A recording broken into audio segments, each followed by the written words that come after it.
This is really a bad movie, and I apologize to Walt Disney himself. I'm sorry. Behind the scenes, you guys know as well as I do that those executives like Spielberg are looking at that saying, Rachel Zegler can F right off. Picture this, a Disney blockbuster so hyped it was supposed to rewrite the fairy tale rulebook, only to crash and burn harder than anyone could have predicted. We're talking about Rachel Zegler's Snow White remake, a $270 million gamble that's now a ghost town in theaters and a punching bag online. How did a rising star and a beloved classic turn into Hollywood's hottest mess of 2025? Buckle up, because this story's got more twists than a poisoned apple, and it's about to get wild.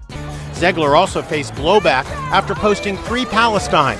The note is from Israel and served in the Israeli army. Let's start with the cold, hard truth. Snow White hit theaters in March and pulled in a measly $43 million on its opening weekend. Sounds decent, right? Not when you realize Disney shelled out over $250 million just to make it, before marketing. That's a flop so colossal it's being compared to Dumbo's Stumble, except this one's pricier and uglier. By week 2, ticket sales plummeted 66%, leaving theaters emptier than a dwarf's cave. Insiders are whispering losses could hit $300 million. For a studio that's turned remakes into gold mines, this isn't just a miss, it's a disaster that's got execs sweating bullets. I mean, you know, the original cartoon came out in 1937, and very evidently so. There's a big focus on her love story with a guy who literally stalks her. Yeah. Weird. So we didn't do that this time. So how did it all go south? Rachel Zegler didn't exactly tiptoe into this role. Back in 2022, she sat down with Variety and didn't hold back about the 1937 original. She called the prince a stalker, smirked weird at the love story, and made it clear her Snow White wasn't here for outdated vibes. Fans of the classic weren't amused. They erupted, accusing her of spitting on a legacy she was supposed to honor. If you hate it that much, why take the gig? They raged online. Her words didn't just ruffle feathers. They lit a match under a fan base already on edge. And that was just the beginning. Disney aggressive in one way, and then but you're still making that f***ing backward story of 7 dwarves living in a cave. What the f*** are you doing, man? You're replacing jobs that people could have as little people. Okay. Snow White and the 7 dwarfs, it's 4 dwarfs. You know? Then there's the casting firestorm. Zegler, a Colombian-American actress, stepped into a role famously described as skin as white as snow. The internet lost it. Critics screamed about woke agendas, while others cheered the diversity. Zegler didn't back down. She clapped back in a now-deleted post, snapping, "No, I'm not bleaching my skin for the role," and called her haters losers obsessed with a cartoon's bloodline purity. It was bold, unfiltered, and threw gasoline on an already blazing debate. Love her or hate her, she wasn't here to play nice, and that choice kept the controversy boiling.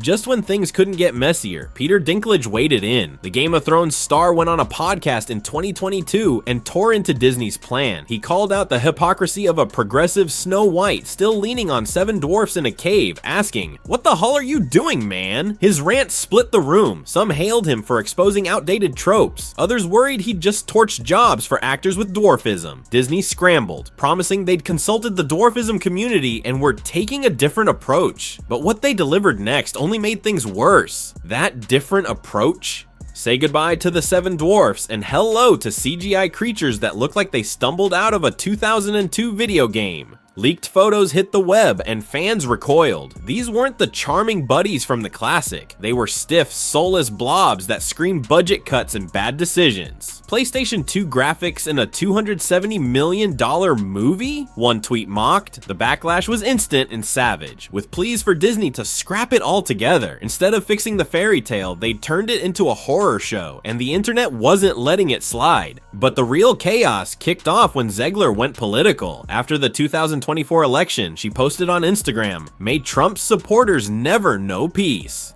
Oof, half the US market just got a middle finger, and Disney execs reportedly hit the roof. A source spilled to Variety that the film was already shaky. This pushed it over the edge. Then there was her Free Palestine post, a jab some tied to co-star Gal Gadot's Israeli roots. The studio went into damage control, begging her to chill. She didn't. Those posts stayed up, and the PR nightmare grew legs. But that wasn't the whole story.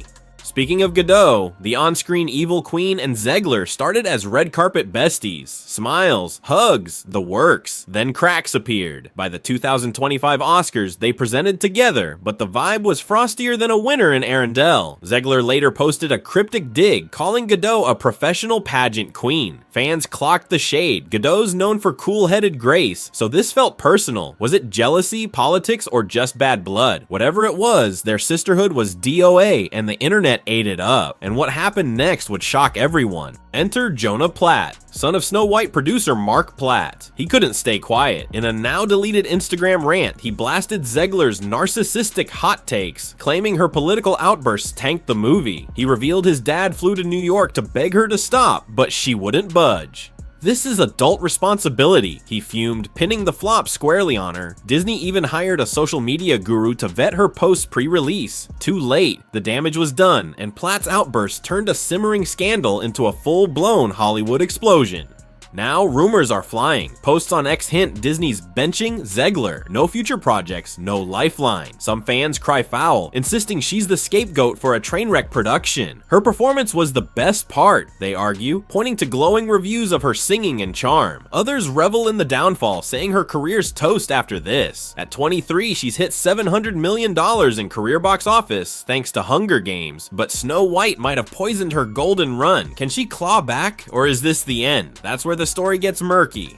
So here we are, a $270 million fairy tale reduced to a cautionary tale. Was Zegler miscast, or did Disney botch it from the jump? Between her savage soundbites, CGI flops, and a studio scrambling to save face, Snow White's legacy is less happily ever after, and more what the hull went wrong. Some say she's a talent caught in a storm, others call her the lightning rod that sparked it. What do you think? Can Zegler rise from this wreckage? Or is this Hollywood's loudest warning shot yet? Drop your take below, because this drama's far from over.